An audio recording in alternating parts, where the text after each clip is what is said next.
ನಮ್ಮ ಅಮ್ಮಂಗಿರೋ ಒಳ್ಳೆತನನ ನಿಮಗೆ ಬೇಕಾದಂಗೆ ಬಳಸ್ಕೊತಾ ಇದ್ದೀರಲ್ವಾ? ನಿಮಗೆ ಸ್ವಲ್ಪನೂ ಮನಸ್ಸಾಕ್ಷಿ ಇಲ್ವಾ?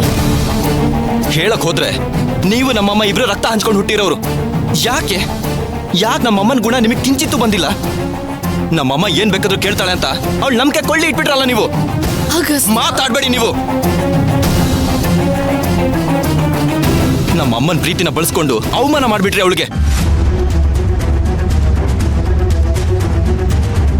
ಎಷ್ಟು ದಿನದಿಂದ ಕಾಯ್ತಿದ್ರಿ ಚಿಕ್ಕಮ್ಮ ಬಡು ರಕ್ತ ಹೀರಕ್ಕೆ? ಎಷ್ಟು ದಿನದಿಂದ ಕಾಯ್ತಿದ್ರಿ?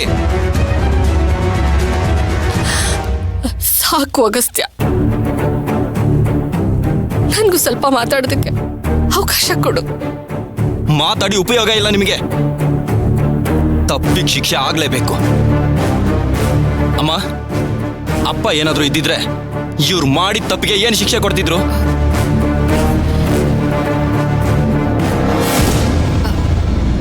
ಅಗಸ್ತ್ಯ, ಸ್ವಲ್ಪ ಸಮಾಧಾನವಾಗಿರು.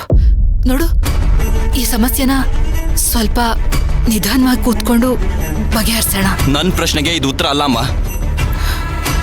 ಸರಿ, ಈಗ ನೀನೇನ್ ಮಾಡ್ಬೇಕು ಅನ್ಕೊಂಡಿದ್ಯಾ? ತಪ್ಪು ಮಾಡಿದವ್ರಿಗೆ ಶಿಕ್ಷೆ ಆಗ್ಲೇಬೇಕು.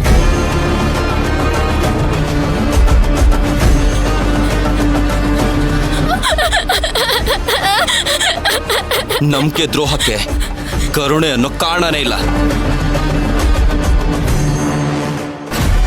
ಅಮ್ಮ, ನಿಮಗೆ ಕೇಳ್ತಿರೋದು, ಹೇಳಿ, ಅಪ್ಪ ಇದ್ದಿದ್ರೆ ಇವ್ರು ಮಾಡಿದ ತಪ್ಪಿಗೆ ಏನ್ ಮಾಡ್ತಾ ಇದ್ರು?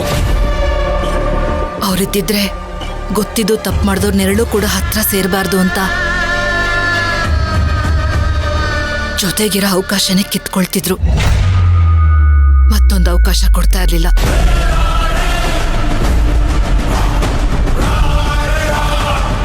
ಅಂದ್ರೆ ಮನೆ ಬಿಟ್ಟು ಓಡಿಸ್ತಿದ್ರಲ್ವಾ?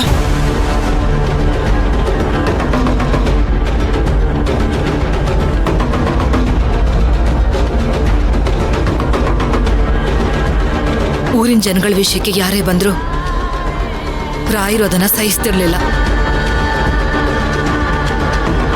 ಅಮ್ಮ, ನೀನ್ ಇವಾಗ ಧರ್ಮಾಧಿಕಾರಿ ಸ್ಥಾನದಲ್ಲಿ ನಿಂತಿದ್ಯಾ. ಎದುರುಗಡೆ ನಿಂತಿರೋದು ನಿನ್ ತಂಗಿ ಅನ್ನೋದನ್ನ ಮರೆತು ಅವ್ರು ಮಾಡಿರೋ ತಪ್ಪಿಗೆ ಶಿಕ್ಷೆ ಕೊಡ್ತೀಯಾ ಅನ್ನೋದನ್ನ ನಾನು ಭಾವಿಸ್ತೀನಿ.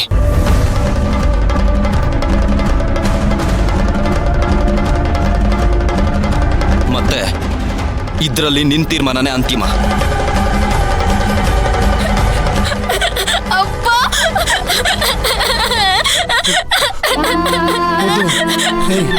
ಏನಾಗಲ್ಲ, ಸುಮ್ಮನಿರು.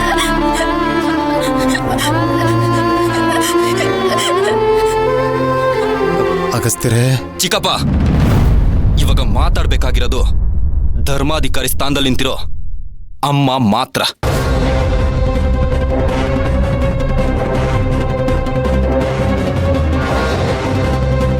ಅಯ್ಯೋ, ಅಗಸ್ತ್ಯ ಬಿಡೋ ಹಾಗೆ ಕಾಣ್ತಾ ಇಲ್ಲ. ಪಾಪ ದಮಯಂತಿ ಸಾಕ್ಷಿ ಸಮೇತ ಸಿಕ್ಕಾಕೊಂಡ್ಬಿಟ್ಟಿದ್ದಾಳೆ. ಏನ್ ಮಾಡ್ಲಿ? ಅಯ್ಯೋ ಅಮ್ಮ,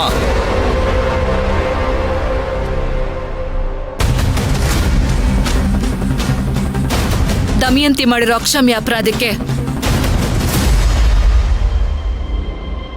ನಿನಗೆ 15 ನಿಮಿಷ ಟೈಮ್ ಕೊಡ್ತಾ ಇದ್ದೀನಿ.